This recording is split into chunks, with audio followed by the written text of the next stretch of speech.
Қайырлы күн, әріптестер. Менің экраным сіздерге көрініп тұр ма? Жақсы. Онда жалпы біздің бүгінгі семинарымыздың басты мақсаты техникалық және кәсіптік білім беру ұйымдарының педагогтеріне арналған, яғни техникалық және кәсіби білім беру департаменті республикалық оқу-әдістемелік кеңес жанындағы сараптамалық кеңес ережелерін түсіндіру және өзгерістермен таныстыру болып табылады. Жалпы алған кезде 2025 жылы біздің осы кеңеске, румсқа 28 жұмыс Алматы қаласынан жіберіліп, оның 15-і мақұлданып, 32 педагог хаттамаға енген болатын.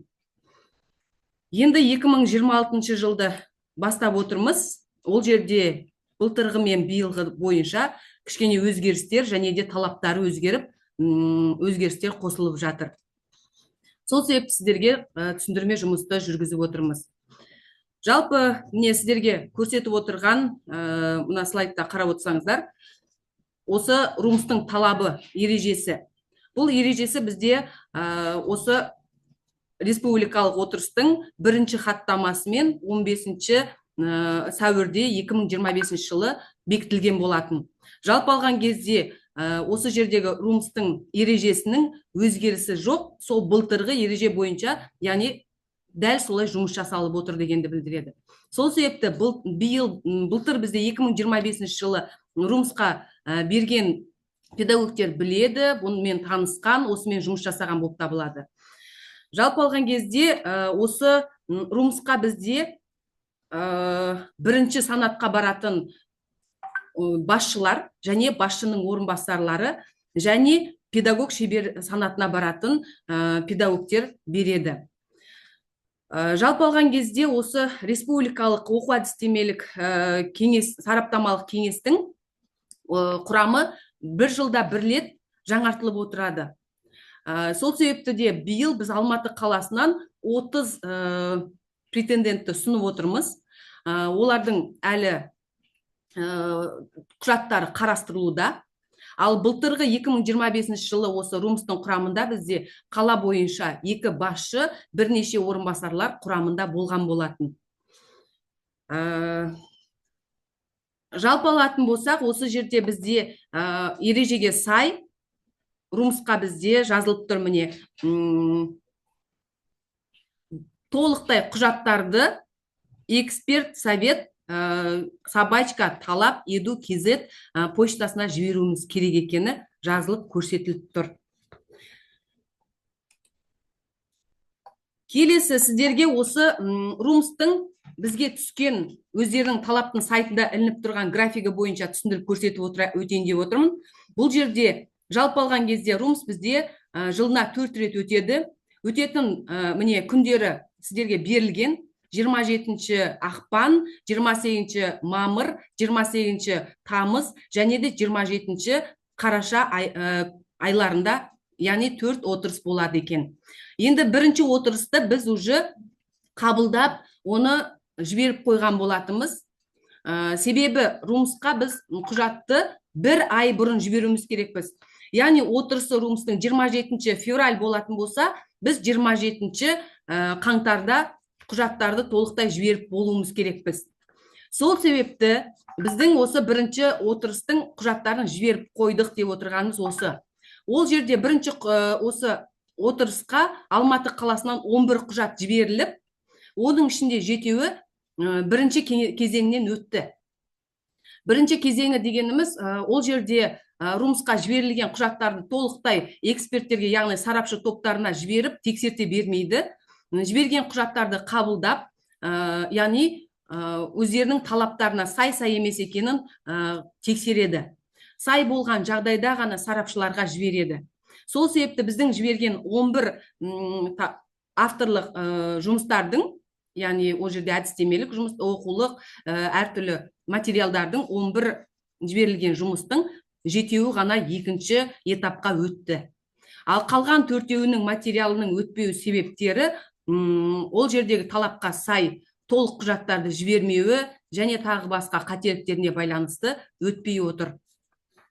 Енді осы жерде осы кестеге сай сіздерден біз румсқа подавать етемін деген авторлардың материалдарын осы қалалық әдістемелік кабинет біз қай уақытта қабылдайтынымыздың кестесін жасап сіздерге міне салып отырмыз. Жалпы алған кезде міне енді біз екінші отырыстан бастайтындықтан, екінші отырыс ол бізде мамыр айының 28-інде румсқа отырысы болатындықтан, яғни біз келесі сәуір айының 28-інде соңғы күн құжаттарды румсқа жаңағы айтқан эксперт совет КЗ-қа жіберіп үлгеруіміз керек қой. Сол себепті 28 сәуірге дейін құжаттар дайын болу үшін сіздерден 24 мамырдан 31 мамыр аралығында құжаттарды қабылдаймыз. Ол біздің осы міне Шевченко көшесі 202 мекен жайда орналасқан 220 кабинетке бізге, яғни материалдарыңызды осы аралықта әкелулеріңіз керек дегенді білдіреді. Жалпы алған кезде сіздерге 10 күн беріліп отыр, 24 марттан 31 мартқа дейінде. Келесі сіздерді қабылдайтын 3-ші заседания, 4-ші заседания қабылдайтын күндерді тоже сіздерге белгілеп отырмыз. Бұл туралы ақпаратты сіздерге кеше жіберілген телефонограммада да көрсетіп жазып қойдық. Сол себепті бұл нақты біздің шешім бойынша қабылданатын күн болғандықтан, әріптестер, сіздерге міне қараңыздар, егер сіздерге 24 марттан 31 мартқа дейінгі аралықта әкеліңіздер дедік па, 1 сәуірде әкелсеңіздер, біздің уже тоже кеңестің отырысы бітіп кетеді де, сіздердің материалдарыңыз қабылданбай қалады. Сол себепті міне осы жердегі до деп жазылған неге де мән берсеңіздер. Яғни до 1 апреля делінді ма, яғни 31 март соңғы күн, 1 апрель включительно емес дегенді білдіріп тұрғандықтан, сіздерден осы талап етілген күн аралығында ғана бізге құжатты әкелуді сұраймыз. Оған дейін 24 мартқа дейін, яғни ертең бүрсігүні деген сияқты алып келсеңіздер, тоже қабылдамаймыз. Сол себепті нақты осы аралықта бізге құжаттарды әкелулеріңіз керек екенін түсіндіріп өтіп жатырмыз. Бұл сіздерде кешегі жіберілген телефонограммада тұр.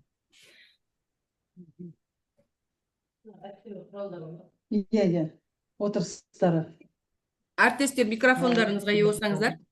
Келесі сіздерге осы жерде мына алгоритмді тоже телефонограммаға қосып жіберіп отырмыз. Бұл жерде алгоритм жалпы алған кезде румсқа жіберетін құжатқа байланысты толықтай алгоритмі тұр.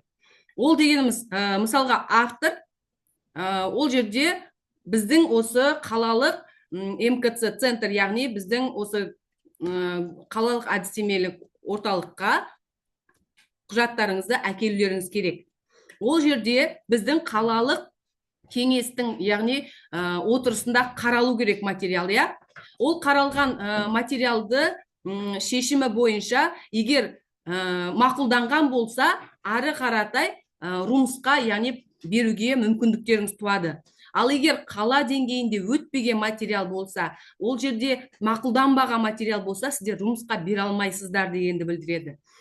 Енді қала деңгейінде ол авторлық бағдарлама ма, әдістемелік нұсқаулық па, яғни әдістемелік материал ма, ол қалалық деңгейде өткен жағдайда сіздер румсқа ұсыну үшін, сіздер ол жерде міндетті түрде мына 3 рецензияны, яғни 3 сараптамалық, яғни сарапшыдан өткізулеріңіз керек. Бірақ ол жердегі 3 сарапшының санаты педагог зерттеушіден төмен болмауы тиіс. Сол себепті де сіздер басшының орынбасары ретінде өздеріңіздің әріптестеріңізден алуларыңызға болады. Егер әріптестеріңіз орынбасарлардың 1 санатты деген сияқты, яғни санаттары болған жағдайда. Сол себепті бұл жерде сіздерге беретін, рецензия беретін ұстаздар, яғни педагогтердің категориясына да мән беруіміз керекпіз. Мысалға, осы жолғы 2026 жылы 11 жұмыс жіберілді деп отырмыз ғой румсқа. Соның ішінде бір жұмыста бізде бәрі түгел, тек қана бір ғана сарапшының санаты жазылмай қалған. Сол себепті де, яғни республикалық отырыстың кеңесіне қарастыруға жіберілмей қалды. Сол себепті бұл жерде тексеретін сараптамалық, яғни педагогтың, сарапшының, яғни рецензенттің санаты міндетті түрде жазылу керек екенін ұмытпайық. Осы жерде рецензенттерді тағайындағаннан кейін, рецензенттер толтырғаннан кейін, осы біздің центрдің басшысы сіздердің рецензент қол қойып дайындап берген рецензияларыңызға қол қойып береді.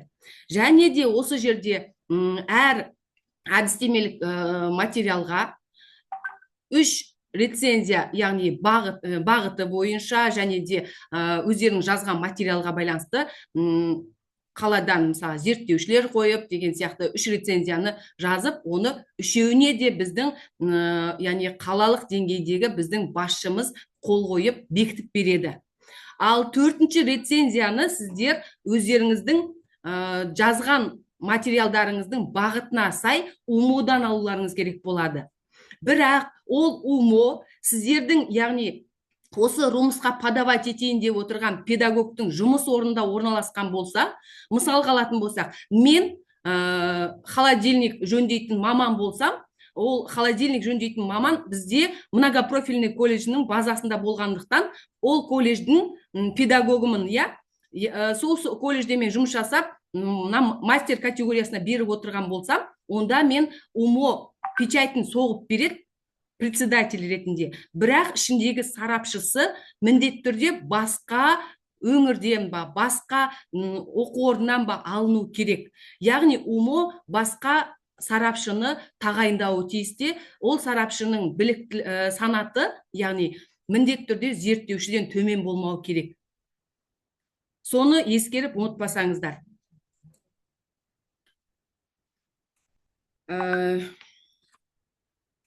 Келесі. Осы жерде міне сіздерге жұмысқа подавать ету үшін, яғни беру үшін қажетті құжаттардың тізімдері көрсетіліп тұр. Сіздерге мына толықтай ережені ашып, ережені көрсетіп отырған жоқпын. Қажет деген жерлерін ғана алып отырмын. Сол себепті 36-шы міне пунктында көрсетілген бірінші өтініш, ол бірінші нысан. Екінші ұсыным. Ұсынымды біз осы қалалық әдістемелік орталық береміз. Ол екінші нысан толтырылады. Үшінші ол рецензия. Ол жерде міне қарап отырсаңыздар, УМО және де яғни осы типоның бағыты бойынша деп жазылып тұр да, оны үшінші нысан деп көрсетіп отыр. Осы жерде үшеуінің де формасын сіздерге осы презентацияға салып көрсетіп отырмын. Сол себепті міне формаларда сұранып тұрған мына оң жағында тұрған форманың оң жағын қарайтын болсаңыздар, кімнің атына жазылу керек екені тұр. Өтінішті міндетті түрде сіздер жазған кезде осы талаптың басшысы Тәтібеков Санжар Мейірхановичтің атына толтырасыздар. Ал екінші нысанды біз толтырып бергендіктен ол жерді жазып береміз. Яғни ұсынымды, Ал рецензияны толтыратын өздеріңіз болып табыласыздар. Бүгінгі күні мен рецензияға нақты ұзақ тоқталып көп түсіндіріп жатырмын. Себебі рецензияда бізде өте көп кемшіліктер, қателіктер қайта-қайта қайталанып шығуда болып отыр. Қазір мен сіздерге мына слайдымда ұсынып көрсетіп отырғанымдай, рецензияда жазылған, міне өздеріңіз қарап отырсаңыздар, оқу әдістемелік материалға және қисық сызық қойылып авторлық бағдарламаға деп тұр. Сол себепті сіздердің жұмысқа жіберетін материалдарыңыз, егер жұмысқа жіберетін материалыңыз авторлық бағдарлама болса, рецензия, яғни авторлық бағдарламаға деп қана қалтырасыздар. Сол себепті атауына келген кезде авторлық бағдарламаның атауы деп қалтырасыздар. Әріптестер, микрофонға ие болсаңыздар. Келесі, арғарта келе жатқан кезде міне тоже оценка, структура деп, яғни құрылымымен мазмұнына байланысты бағалау деген жеріне тура солайынан таңдауларыңыз керек. Әдістемелік нұсқаулықтың мазмұнын, құрылымын бағалау деп жазасыздар. Яғни авторлық деген сөзді алып тастау керек болады, егер әдістемелік болатын болса. Одан кейін ең астында тағы да міне сарыға бояп қойған жерін анықтап қарайтын болсаңыздар, бұл жерде руководитель МКЦ деп тұр, қараңыздар, региона. Егер сіздерде 3 рецензия жаңа айтылды ғой, біздің қалалық әдістемелік орталықтың басшысымен бекітіледі деп.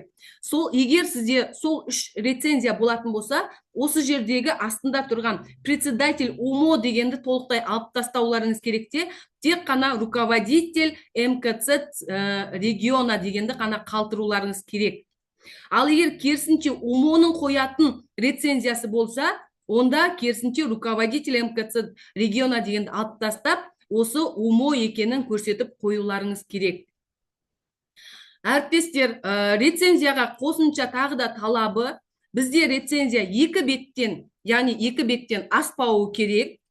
Және де осы құрылысында көрсетіп тұрған 7 пункттің 7-еуі де міндетті түрде жазылу керек. Қорытынды барлығын міндетті түрде жазуымыз керекпіз. Сонда жалпы алған кезде 2 беттен аспайтын рецензия толтырылу керек. Және рецензияның осы рецензияның мына аралық интервалының өзі бірде, яғни 1,5 интервалды ұстану керекпіз. Сол себепті осы уақытқа дейін біз жасаған рецензияларымызды мына экспертті ғана біз арасын жақындырақ жасап, қалғанын бәрін 1,5 интервалмен жасап қабылдап отырмыз, жіберіп отырмыз. Осыны есте сақтасаңыздар. Міне рецензияны толықтай ашып көрсетіп отырмын.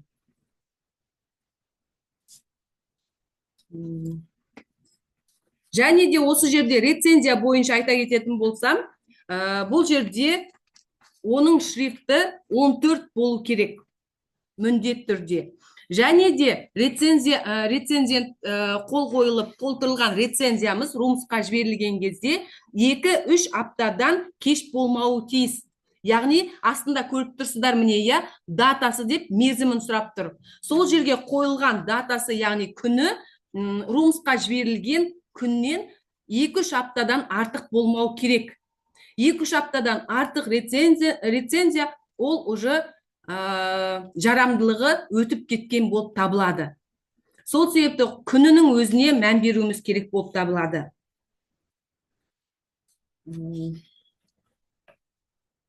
Одан кейін осы жерде рецензентті педагог сарапшыны тағайындап қоятын болсаңыздар, ол да жарамсыз болып табылатынын есте сақтаңыздар.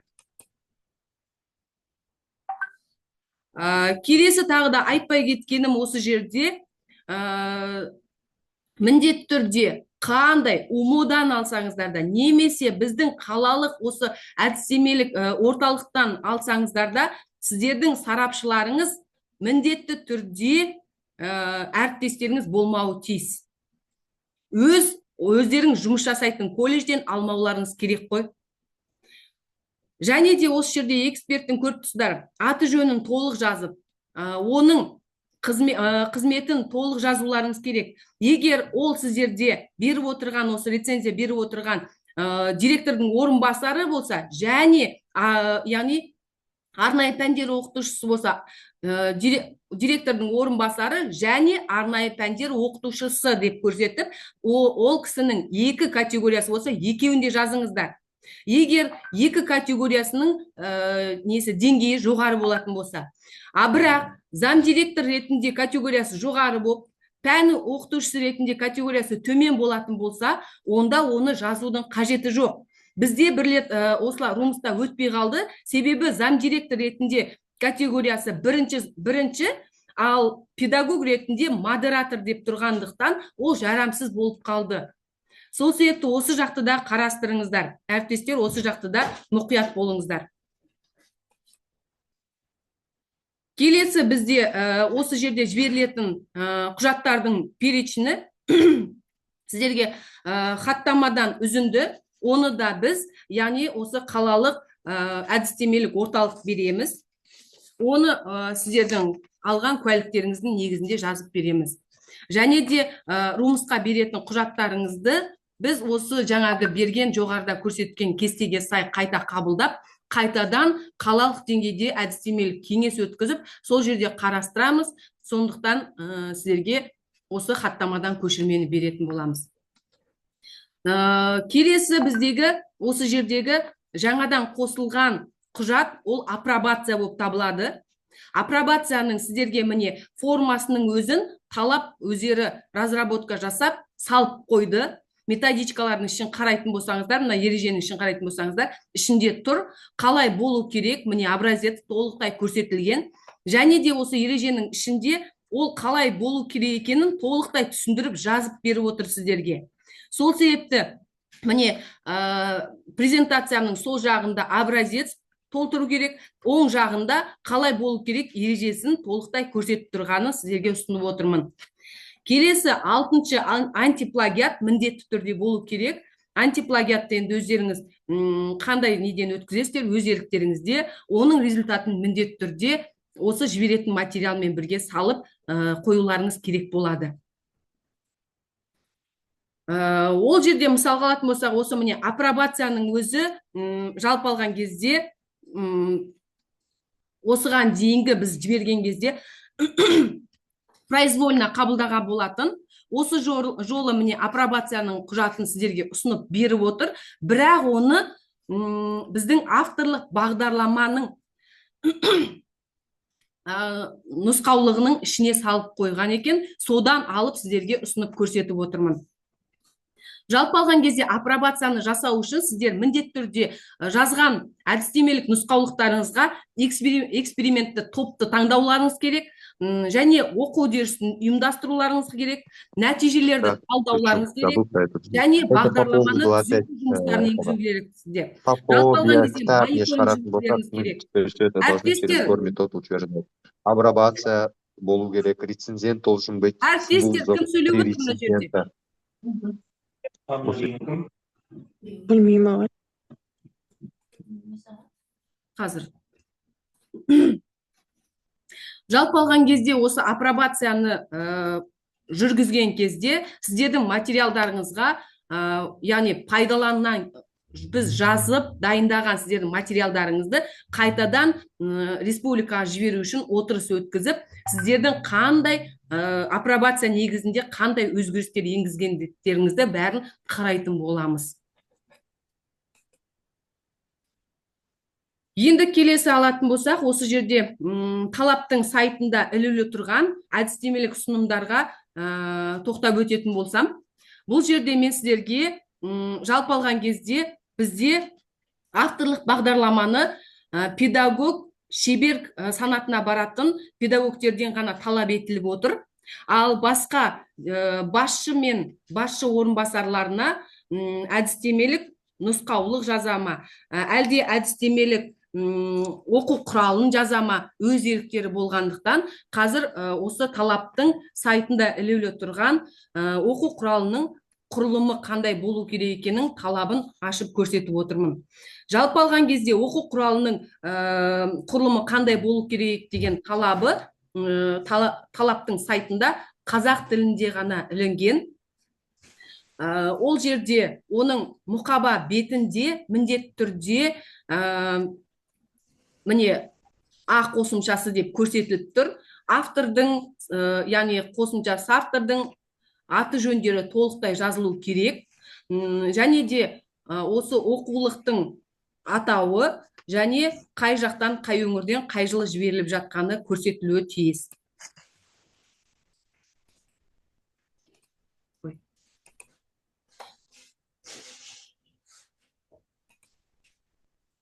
Келесі осы мұқаба бетінің, дәл осы мұқаба бетінің артына жазылу керек ақпараттардың тізімін беріп отыр. Ол жерде мұқаба бетінің артында міндетті түрде, яғни толықтай осындай информациялар болу керек деп тұр. ISBN номер болу керек, және де жазған уақыты, аты, яғни толықтай осы жерде информациясын осы жерге жазып көрсетулеріңіз керек болады. Яғни негізгі мұқаба бетінің артына жазылу керек. Және де мұқаба бетіне номер қойылмайды. деген талаптары бар. Ол жерде сіздерде автордың аты жөні, басылым атауы, тақырыбы, асты деректері, шығыс деректері деген сияқты авторлық белгі, осындай толықтай ақпаратты екінші бетіне жазуларыңыз керек болады. Келесі мазмұны Б қосымшасымен беріліп отыр. Ол жерде мазмұнында қалай мазмұны оформление жасалу керек екенін сіздерге міне мысал ретінде көрсетіп салып отырмыз. Кіріспе және де бірінші бөлімнің ішінде тақырыптың ішінде тақырыпшалар барлығы, яғни жирныймен, яғни орысша айтқанда жирныймен жазылып көрсетілу керек. Ал тақырыпшалары мен тақырыптары, яғни жирный емес қылып жазуларыңыз керек екенін көрсетіп, мына жерде мысал келтіріп отырмыз. Келесі осы жерде, осы жаңағы жерде айтпай кетіппін, тақырыпшалардың соңына нүкте қойылмау керек деген талаптары бар. Сол себепті де сізге берілген осы әдістемелік құралдың ережесін, талабын мұқият оқып қарауларыңыз керек. Және осындағы қолданылған әдебиеттер тізімінің өзін жазған кезде талабы бар. Оны сіздерге қосымша В арқылы беріп көрсетіп қойған. Мысалы ретінде қалай жазылу керек, қалай болу керек екенін.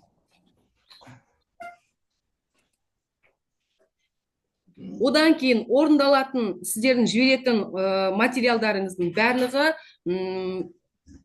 мына талапқа сай орындалу керек. Яғни техникалық талабын толықтай осы жерде көрсетіп тұр. Әріптестер, біздің уақытымыз аз қалды деп отыр. Сол себепті егер өшіп қалатын болса, қайтадан сол ссылкамен кірулеріңізді сұраймыз. Және де осы жерде талапқа сай бұл жерде суреттерді, және де кестелерді салатын болсаңыздар, оның бәрін, яғни тарауға байланысты нөмерлеулеріңіз керек. Егер сіздердің беріп отырған тарауларыңыз 1-1 болатын болса, оның ішіндегі сурет 1-1-ден басталу керек, кесте 1-1-ден басталу керек, сызба 1-1-ден басталу керек. Яғни осы тараудың санына байланысты бәрі бірге жүру керек екенін ұмытпаңыздар. Мына нелерді толықтай тоже ұстануымыз керек. Келесі міне сіздерге осы жаңа жылға яғни осы кеңестің отырысында 5-ші хаттамамен бекітіліп 29 желтоқсан 2025 жылы ұсынылып отырған авторлық бағдарламаның міне талабы. Осы ережелерді, талаптарды толықтай сіздерге чаттарға жіберіп береміз. Жалпы алған кезде мына талап бойынша сіздерде авторлық бағдарлама жазылу керек болады. Бізде енді қала деңгейінде жалпы авторлық бағдарлама жазып жатқандар өте көп деп айта алмаймын. Жалпы алған кезде осы тек қана авторлық бағдарламаны педагог шеберлерден талап еткендіктен, қазіргі таңда осы жіберілген 11 жұмыстың 4-еуі ғана бізде авторлық бағдарлама болып, қалған 7 материалымыз әдістемелік нұсқаулық ретінде кеткен болатын.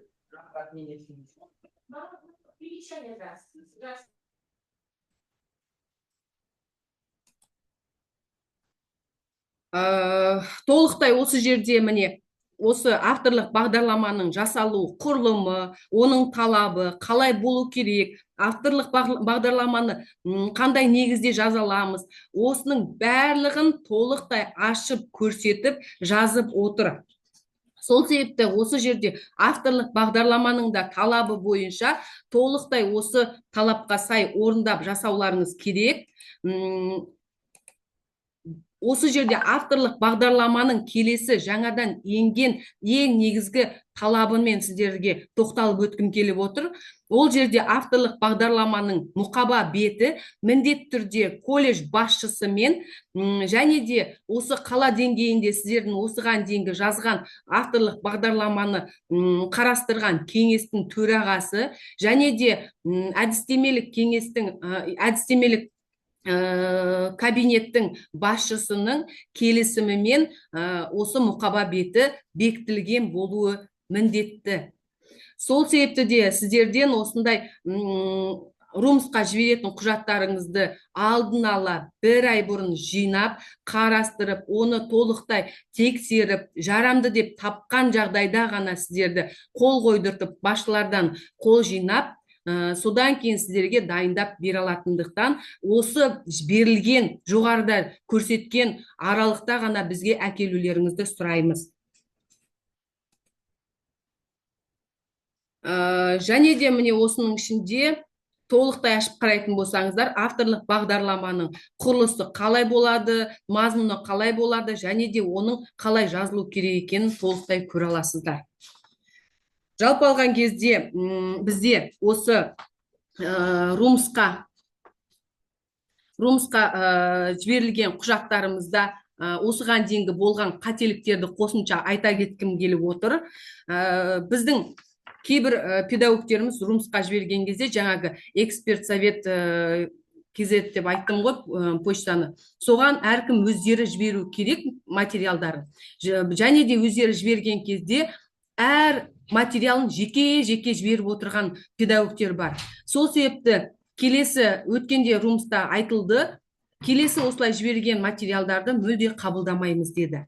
Сол себепті сіздер келешекте румсқа құжат жіберетін болсаңыздар, румсқа жіберетін құжатымыз мысалға алатын болса, 10 құжаттан біріккен болатын болса, папка создавать етіп, папканы міндетті түрде переименовать етіңіздер, өздеріңіздің аты жөндеріңізбен, әрбір ішіндегі құжатты да өздеріңіздің аттарыңызбен және де құжаттың атымен переименовать етіп, сақтап, содан кейін папканы архивировать етіп, содан кейін барып жаңағы талаптың почтасына жіберулеріңіз керек.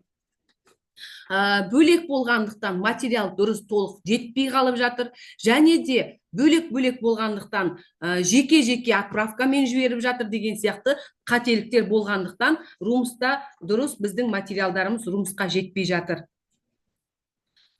Ал енді жаңағы рецензияның күні де өтіп кетпеуі туралы сіздер 50-ші пункттан оқи аласыздар. Және де сол жерде сіздер жазылған зерттеушіден төмен болмау керек екені де, жалпы алған кезде өздеріңіздің құжаттарыңызға өздеріңіз мұқият болып, қадағалап, дұрыс жіберілуін бақылауда ұстауларыңыз керек. Жалпы осы ережелерді және де осы сілтемелерді, қосымша талаптан түскен хатты бәрін сіздерге жібереміз. Осыған дейін де осы графикті, ережені сіздерге Гүлнар Жалиловна чаттарға жіберген болатын. Қажет болса тағы да жібереміз. Жалпы бүгінгі мына өткізген семинардың сілтемесін YouTube каналымызға жүктеп, оның да сілтемесін сіздерге жіберетін боламыз. Және де біздің YouTube каналымызға жазылыңыздар, өздеріңізге барлық қажетті ақпаратты сондан алатын боласыздар. Енді сіздердің сұрақтарыңыз болса, сұрақтарыңызды қоюларыңызға болады. Бізде 3 минут уақытымыз бар екен.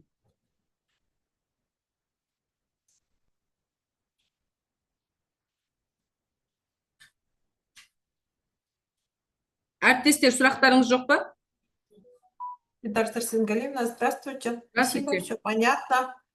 Если что, будем уже на месте за консультацией обращаться, когда пакет будем формировать документов. Хорошо. Дарья Сингалевна, рахмет, үлкен бәрі анық түсінікті болды. Енді сұрақтарды қойып, жұмыс жасаған кезде сізге сұрақ тұрсақ болады ғой. Бізде 2 жұмыс бар, осы жұмысқа жіберетін. Өте түсінікті жасайтыңыз, енді сұраймыз. Өткенде со педагог зерттеушінің де материалын румсқа жібереміз деп осындай ұсыныстар түскен болатын. Сол себепті қателеспесін деп осы жолы ерекше сызып тұрып, педагог шеберлер мен директор және директордың орынбасарлары бірінші санатқа баратын, тек қана бірінші санатқа баратындар үшін ғана румсқа құжатты жіберу міндетті болып табылады. Сол себепті осы жағынан толықтай енді қамтып сұрақтарыңызға жауап берсек, онда семинарымыз аяқталды. Рахмет барлықтарыңызға. Сау болыңыздар. Рахмет, Дидар Сәрсенғалиевна, көп-көп. Сау болыңыз. До свидания. Галина, Сау сау болуңуз, болуңуздар. рахмет. Спасибо, до свидания. Рахмет, сау болыңыздар.